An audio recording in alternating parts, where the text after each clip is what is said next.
하나님 말씀은 누가복음 10장 1절부터 16절 말씀입니다. 1절부터 3절까지를 합독하고 누가복음 10장 1절부터 16절 말씀을 보도록 하겠습니다. 우리 1절부터 3절을 합독하겠습니다. 그 후에 주께서 따로 70인을 세우사 친히 가시려는 각 동네와 각 지역으로 둘씩 앞서 보내시며 이르시되 추수할 것은 많되 일꾼이 적으니 그러므로 추수하는 주인에게 청하여 추수할 일꾼들을 보내주소서 하라. 갈지어다 내가 너희를 보냄이 어린 양을 이리 가운데로 보냄과 같도다. 아멘. 자, 이제 누가복음 10장으로 들어갔습니다. 자, 누가복음 이 10장의 첫 번째 문단이 누가복음 10장 1절부터 16절입니다. 예수님께서 70인이라는 12제자와 다른 또 제자를 세우셨습니다. 그런 사도는 아니었고요. 그냥 70인가, 70인이라고 나옵니다. 70명인지 또 그것에 관한 건 좀 이따 보기도 하고요. 어쨌든 전도 현장으로 파송하신 것과 관련된 겁니다. 예수님께서는 지금껏 주로 갈릴리 사역을, 갈릴리 지역을 중심으로 공생의 사역을 수행해 오셨습니다. 이제 자신의 공생의 사역 기간이 끝나가고 있는 시점에서 예수님께서는 천국 복음을 아직 듣지 못한 유대의 많은 마을에 천국 복음을 전하기 위해서 70인의 제자를 따로 세워서 전도팀을 구성해서 보내셨습니다. 그래서 그들을 파송하시면서 동시에 그들이 복음 전도자로서 지녀야 할 자세도 교훈해 주셨고요. 또 나아가서는 복음을 거부하는 자들에게 대해서 심판이 있을 거라는 부분도 경고하셨습니다. 그래서 오늘 우리에게 주신 중요한 말씀이라고 생각하고 우리가 나아갈 때 이런 중심으로 나아가면 될 줄로 믿습니다. 한번 보도록 하겠습니다. 자, 1절부터 보겠습니다. 이 70인이라는 이 말이 나오는데 따로 70명을 세웠답니다. 70이라는 숫자 자체가 유대인들이 거룩한 수로 여깁니다. 왜냐하면 7이라는 그런 이렇게 완전한 의미에다가 10이 곱하여진 이게 숫자이기 때문에 그렇습니다. 그래서 이 수는 그 당시 예수님께서 실제적으로 70명을 파송했다라고 보셔도 되고요. 숫자적으로, 실제적으로, 그죠? 그뿐만 아니라 앞으로 모든 성도들에 의해서 온 세상에 복음이 널리 전파될 것임을 상징하는 의미도 있습니다. 우리도 그 70인에 들어간다라고 봐도 된다 이 말이겠죠. 그래서 이 70명의 제자는 12명의 사도와는 확실히 다른 어떤 별개의 사람들이지만 보냄을 받는 이유나 목적, 그들에게 주신 권세에 대해서는 동일하다고 보시면 됩니다. 그래서 친히 가시려는 각 동네와 각 지역으로 둘씩 앞서 보내셨는데요. 자, 둘씩 보냈다라는 그 의미는요, 서로 돕고 격려하고 한 사람이 복음 전하면 한 사람은 기도해라 그런 의미도 있겠지만 그보다 더 이 복음을 전하는 이 사명이 그리스도에 대해서 증언하는 일이었다라면 두 사람 이상의 증언을 유효하다라고 이렇게 인정하는 율법의 요구가 신명기 19장 15절에 나오거든요. 그래서 그것을 만족시키기 위함이 아니었나라고 봅니다. 그래서 이 모델에 따라서 사도행전에 보면요, 두 사람씩 가는 경우가 많습니다. 바울과 바나바, 또 바울과 실라, 이렇게 둘씩 짝지어 보내는 예들이 나오게 된다는 겁니다. 자, 조금 내용이 많으니까 좀 빨리 지나가도록 하겠습니다. 2절부터 9절 말씀을 보도록 하겠습니다. 중요한 사실을 알려주셨습니다. 추수할 것이 많대요. 저는 지금도 이 땅에 추수할 것이 많다고 확신합니다. 많이 거둬들였지만 아직도 추수할 것이 많다라는 겁니다. 그러니까 예비된 사람들이 있다는 것입니다. 아직도 복음을 필요로 하는 사람들이 있다는 것입니다. 주저하지 말고 두려워하지도 말고 담대히 복음 전하시면 되고요. 막 이게 아니라 자연스럽게 내게 있는 그리스도를 증거할 수 있는 축복 되기 바랍니다. 제가 아는 분은 어제 아파트 계약하다가도 이렇게 복음을 전했다고 합니다. 그래서, 야, 참 전도자다. 이런 생각을 가지게 됐습니다. 중요한 것은 추수할 곡식은, 정말 많은데, 추수할 것은 많은데 뭐가 없단 말입니까? 추수할 일꾼이 적습니다. 그래서 어떻게 보면 전도자가 적기 때문에, 이 바로 주인에게 추수할 일꾼들을 보내달라고 기도하라는 겁니다. 하나님 그러면 뭐요? 일꾼들을 보내주신다는 겁니다. 하나님은 우리 교회도 그런 일꾼들을 보내주실 줄로 믿습니다. 그러면서 이제 가라는 거죠. 가야 돼요. 안 가고 있으니까 문제인데요. 3절에 가랍니다. 그런데 내가 너희를 보내는 것이 어린 양을 이리 가운데로 보내는 것이다. 어찌 보면요, 우리가 나갈 때요, 현장에 고난과 핍박과 어려움, 또 정말 위기가 많이 있다는 것입니다. 양이 이리 가운데로 가면 잡아먹히잖아요. 그런 것과 똑같은 모습입니다. 그러나 뭐 하지 말라고요? 두려워하지 마십시오. 하나님이 책임진다는 것입니다. 갈 때요, 4절부터 6절에 보면요, 전대도 배낭도 신발도 가지지 말고요, 또 길에서 아무에게도 무난하지 말라. 이 말은요, 그 당시 유대 풍습상 길에서 인사하는데도 한참 걸리거든요. 시간도 아깝다 이 말이다. 이렇게 보시면 됩니다.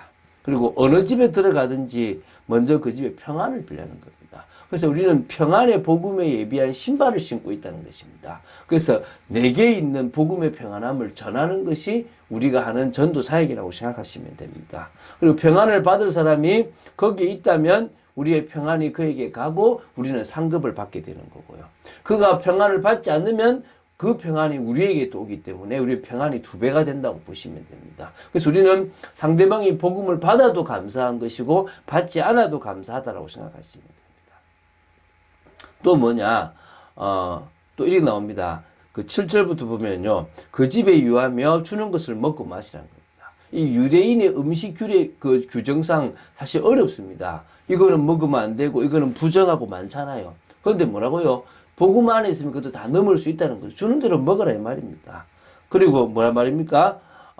그 삭스를 받는 것이 마땅하니까 하나님 책임진다는 겁니다. 저 집으로 옮겨가지 마라. 더 좋은데 이런 거 생각하지 말고 한 곳에 딱 정착하면 그곳에서부터 전도운동을 펼치는 겁니다. 그래서 영접하는 사람이 있으면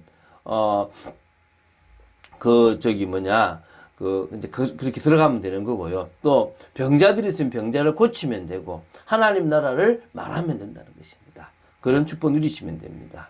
자, 10절부터 15절을 보겠습니다. 자, 8절 9절은요. 전도자를 영접하는 부분이 있으면 대처 방법이 어때야 된다 이건데요. 10절 11절은 영접하지 아니했을 때는 어떻게 대처하라 이 부분이 나옵니다. 어느 동네에 들어가든지 너희를 영접하지 아니하거든 그 거리로 나와서 말하되 너희 동네에서 우리 발에 묻은 먼지도 너희에게 떨어버리노라. 그러나 하나님 나라가 가까운 줄 알라 하라라고 얘기하는 겁니다. 다시 말하면요, 영접하지 않으면 나는 너희들의 피해에 대해서 책임이 없다라는 표시를 확실히 발에 묻은 먼지를 떨어버리는 그 행위를 통해서 보여주라 이 말입니다. 그래서 이들에게는 하나님 나라의 심판이 기다리고 있다는 것입니다. 그래서 우리는 걱정할 필요가 없고 오히려 두렵고 떨림으로 우리 주위에 있는 사람들에게 복음을 전하라는 겁니다.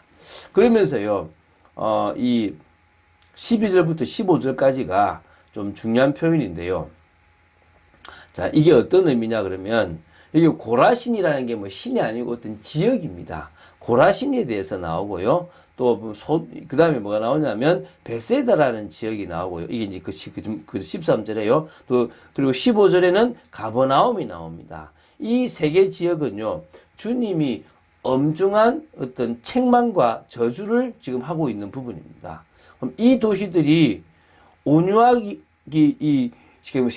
그지없는 주님으로부터 왜 이런 심한 책망과 저주와 이런 어떤 이렇게 아주 나쁜 소리를 듣게 되느냐? 그 이유는요, 정말 그곳에서 주님께서 많은 사역들, 치유도 하시고 기적도 보이시고 너무나 많은 일을 하셨지만은 오히려 주님과 이 복음을 거부했다는 것입니다. 특히 가버나움은요, 정말 예수님의 어떤 전초기지라고 할 수 있는 중요한 곳인데 그곳까지도 어떻단 말입니까? 사실은 주님한테 예의 있게 했지만 이 중요한 복음은 자기들이 가지고 있는 율법 때문에 거부해 버렸다는 것입니다. 그래서 13절 고라신에서는 사실 어떤 사역을 하셨는지는 알 수 없습니다. 그러나 베세다에서는요, 오병이어의 놀라운 이적이 일으켰죠. 소경도 치료했죠. 또 가버나움에서는요, 갈릴리 선교의 중심지였기 때문에요, 백부장의 종을 치료했죠. 해당장 야이로의 죽은 딸을 살리셨죠. 엄청난 이적을 많이 보이셨는데 그곳에 있는 사람들이 복음을 받아들이기는커녕 오히려 더 교만해져 가지고 배척해버리는 일들이 있었다는 겁니다. 뭐 나사렛처럼 대놓고 배척하지는 않았지만 결국은 배척했다는 것입니다. 그러므로 주님은 그들이 심판날에 타락하여 멸망했던 소돔이나 이방의 그 두루와 시돈이라고 아주 저주받은 그 도시보다 더 큰 심판을 받게 될 것이라고 말씀하십니다.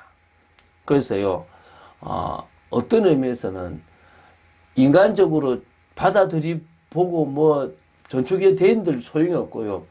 정말 복음의 말씀을 받고 회개가 일어나고 또 정말 새 생명으로 변하는 일이 일어나지 않으면 안 된다는 거예요. 그래서 어떤 의미에서는요, 저는 이 말씀을 보고 나서 그런 마음을 가졌습니다. 내가 가서 어느 현장에 사역하는데 안 되면 주님이 와도 안 된다. 왜? 내가 잘하고 안 하고가 아니라 추수할 곡식을 만나서 내가 복음 전하는 거라면 그냥 정확하게 전하면 지금 안 되면 하나님의 시간표가 아니라는 생각을 가지는 겁니다. 오늘 여러분이 그런 마음을 가지게 되길 바랍니다. 자, 16절입니다.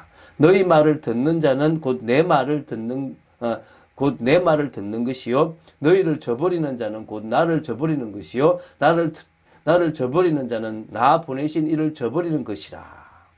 이게요, 너무 중요한 말씀이죠.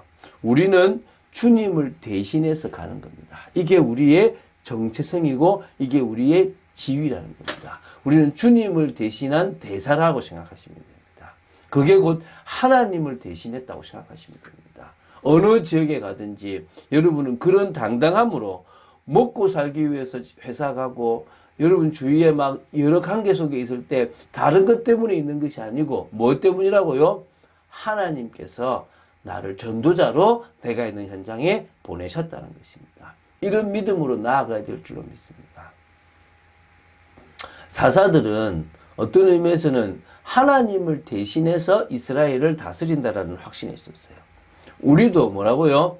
주님을 대신해서 이 일을 한다는 것입니다. 그래서 어떤 의미에서는요, 기준도 없고 하나님도 모르는 그들에게 신앙의 기준이 뭔지를 알려줘야 됩니다. 제가 어제 저희 누님한테 그랬습니다.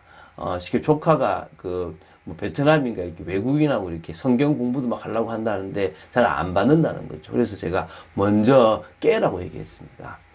그 어릴 때부터 가지고 있었던 어떤 신앙의 사상을 정말 어떤 예로 깨지 않으면 이 말씀을 들어가기가 어려울 것이다 라고 얘기했거든요.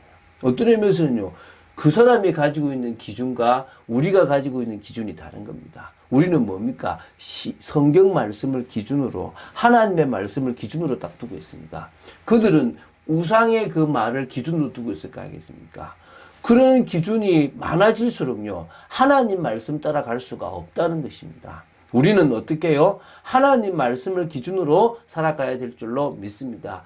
그 삶이 진정으로 하나님이 원하시는 삶이고, 그럴 때 우리는요, 열매 맺는 삶을 살아갈 수 있음을 기억하시고, 정말 응답받고, 정말 현장에서 최고의 자리에 올라가는 여러분 되시기를 주 예수 그리스도 이름으로 축원드립니다. 주는 그리스도이시여 살아계신 하나님의 아들이심을 고백합니다. 믿음으로 나아갑니다. 말씀 붙잡고 나아갑니다. 아버지 하나님의 뜻과 계획을 이루어가는 저희들 되도록 지켜주시옵시고, 정말 70인이 저희들의 모습인 줄로 믿습니다. 이런 확신을 가지고 정체성과 지위를 가지고 현장에 나아가고 일하기 위해서, 먹고 살기 위해서 열심히 살아가는 존재가 아니라 추수할 것들을 거두기 위해서 가는 전도자의 삶을 살아가는 오늘 하루와 일평생이 되기를 간절히 소원합니다. 능력으로 역사하시고 전도자의 축복된 삶을 살도록 지켜주시옵소서. 주 예수 그리스도 이름으로 기도드립니다. 아멘.